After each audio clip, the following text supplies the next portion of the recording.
Hello students, today we are starting chapter 5 agricultural practice, its significance and types. In this chapter we will study about agriculture, its different types, its significance and the reasons where these types of agricultures are practiced. The term agriculture comes from the two Latin words. The word agri derived from the Latin word ager, which means soil, and culture means cultivation. Agriculture or farming is one of the oldest occupation practice known to humankind. The journey of raw material to finished product involves three stages of economic activity. Whatever items we are using our day-to-day life is not directly obtaining from the field or the agriculture. We are using the product which are manufactured in industries, like for example the pencil. We are not directly obtaining from the nature. There are some process for the modification, for the making of this pencil. So these process goes through the different stages. These stages are primary activity, secondary activity and tertiary activity. Primary activity are the activity which exploit nature to obtain raw materials. In secondary activities, these raw materials are manufactured into finished good.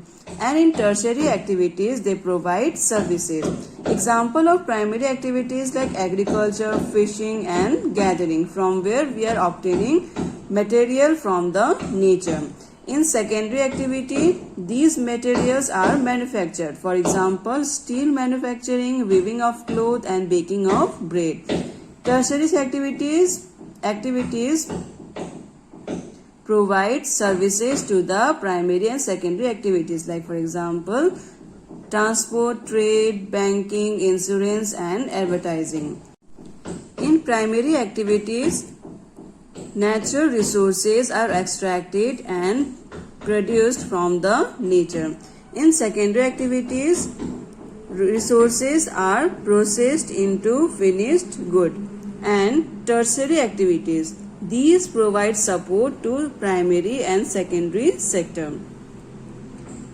Today, agriculture is the most fundamental economic activity which meets almost 90% of our food and beverage requirements, bulk of our clothing, fiber and large amounts of raw materials required for different industries. It primarily includes the cultivation of crops and rearing of cattle. We shall also develop an understanding of different types of farming practiced in the world. Most of our requirements, food requirements, beverage requirements, clothing, large amount of raw materials, these are fulfilled by the agriculture. Agriculture is practiced in over 49% of land surface of the earth, employing over half of the world's population. Most of the people, half of the world population is engaged, they are engaged in agriculture.